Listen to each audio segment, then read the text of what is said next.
Buat kamu yang overthinking, stop semua kegiatan kamu. Kamu harus dengerin pesan aku sekarang, supaya hidup kamu bisa lebih tenang dan lebih bahagia.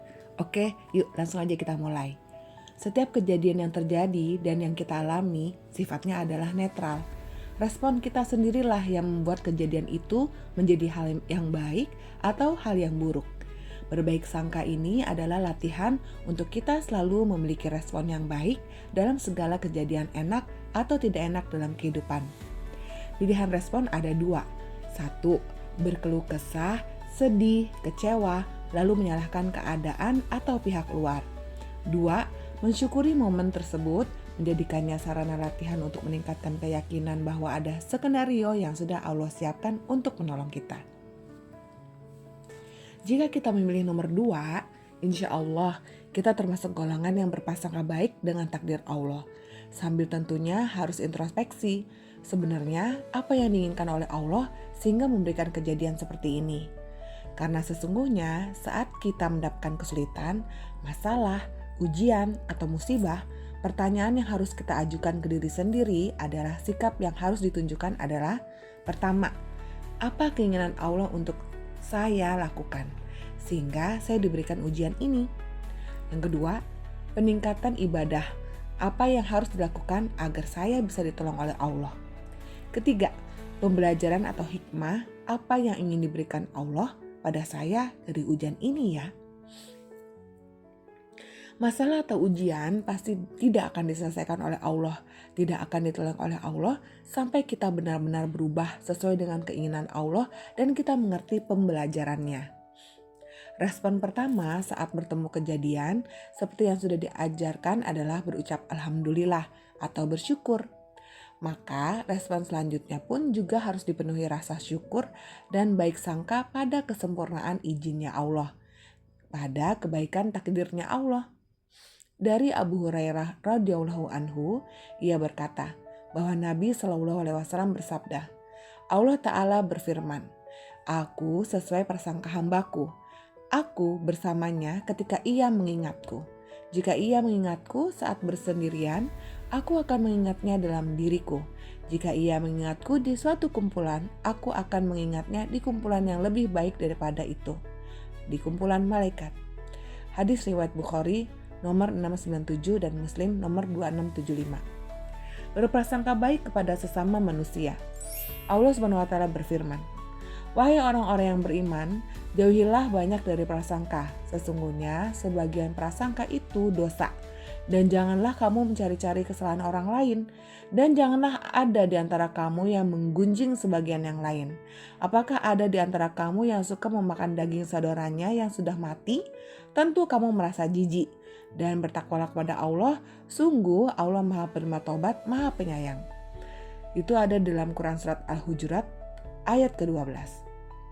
Allah yang menyuruh kita untuk baik sangka kepada sesama manusia. Kalau kita ingin termasuk dalam golongan orang yang beriman, tentunya kita yakin di balik perintah Allah ada kemuliaan dan kebaikan di dalamnya.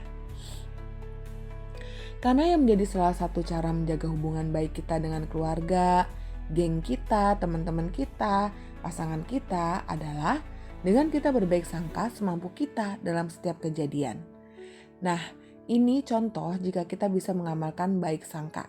Kejadian apapun yang menurut kacamata kebanyakan orang adalah negatif, jika kita bisa berbaik sangka, maka yang muncul adalah hal yang positif. Dan ujung-ujungnya adalah minimal Allah menganugerahkan ketenangan hati dan maksimal anugerah yang tak terbatas sebagai balasan kepatuhan kita pada perintah Allah. Bagaimana kita bisa berbaik sangka terhadap orang lain yang ingin berbuat jelek pada kita? Nih, aku kasih tipsnya. Secara zahir atau secara kelihatan kasat mata, kita memang harus belajar untuk bisa waspada. Namun secara batin, untuk menata hati, kita harus meyakini bahwa Allah lebih tahu kalau Dia mau berbuat buruk pada kita, dan Allah tahu juga kalau kita berusaha keras untuk berbaik sangka. Dan Allah tidak menyia-nyiakan hamba yang patuh padanya, yaitu mematuhi perintah untuk berbaik sangka. Misal kita mau bermuamalah dengan orang lain yang kita tidak kenal dan kita minta tolong ke Allah serta terus berbaik sangka pada hambanya. Kalau orang tersebut ingin menipu dan berbuat jelek akan ada jalannya. Allah akan membuka kebohongannya, tipu dayanya sehingga kita tidak tertipu. Asal baik sangkanya karena ingin patuh pada Allah dan kita bersandar pada janji Allah, yaitu Allah akan melindungi hambanya yang patuh. Toh jika nantinya kita waspada dan berbaik sangka karena Allah serta berdoa, namun kita masih merasa tertipu, maka lagi-lagi kita harus berbaik sangka kalau itu adalah takdir terbaik yang dikehendaki sama Allah. Sehingga apapun kejadiannya terasa enteng buat kita. Karena kita meyakini bahwa apa yang menimpa kita pasti atas izin Allah dan pasti baik buat kita menurut Allah. Salah satu cara agar kita bisa berpositif thinking dan berbaik sangka adalah dengan menutupi diri untuk mengetahui aib orang lain. Janganlah kamu mencari-cari kesalahan orang lain dan janganlah ada di antara kamu yang menggunjing sebagian yang lain. Allah SWT berfirman dalam Quran Surat Al-Hujurat ayat ke-12. Yang artinya, wahai orang-orang yang beriman, jauhilah banyak dari prasangka. Sesungguhnya sebagian prasangka itu dosa. Dan janganlah kamu mencari-cari kesalahan orang lain. Dan janganlah ada di antara kamu yang menggunjing sebagian yang lain. Apakah ada di antara kamu yang suka memakan daging saudaranya yang sudah mati? Tentu kamu merasa jijik dan bertakwalah kepada Allah. Sungguh Allah Maha Penerima Taubat, Maha Penyayang. Di ayat ini Allah berfirman jauhilah banyak dari prasangka. Prasangka itu adalah termasuk overthinking teman-teman. Jadi kita gak usah overthinking, kita rubah aja overthinking kita tuh jadi baik sangka terhadap orang itu ya. Atau sesuatu itu atau kejadian atau takdir yang Allah titipkan pada kita.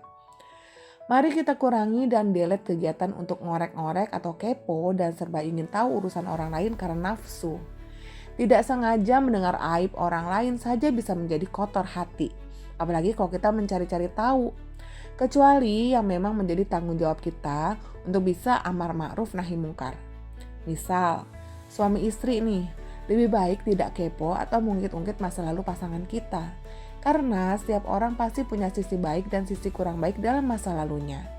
Jika saya harus memilih, lebih baik saya tidak tahu kesalahannya. Namun dibereskan oleh Allah dan dia jadi baik. Daripada saya tahu, saya jadi pusing. Karena saya yakin kalau patuh pada Allah maka Allah akan menyelesaikan.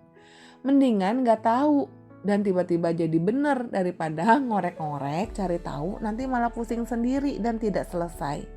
Kalau ke manusia yang penuh aib saja kita bisa berbaik sangka, apalagi ke Allah yang maha sempurna. Pasti kita bisa berbaik sangka dengan takdir dan kejadian yang diberikan Allah pada kita. Karena Allah maha sempurna. Selamat berlatih istiqomah ya, sampai dekat dan mengenal Allah. Sekian ilmu yang aku share hari ini. Semoga kamu terus bisa berbahagia di dunia dan di akhirat. Dengan selalu berbaik sangka kepada Allah dan kepada semua takdir Allah yang terjadi atas izin Allah. Wassalamualaikum warahmatullahi wabarakatuh.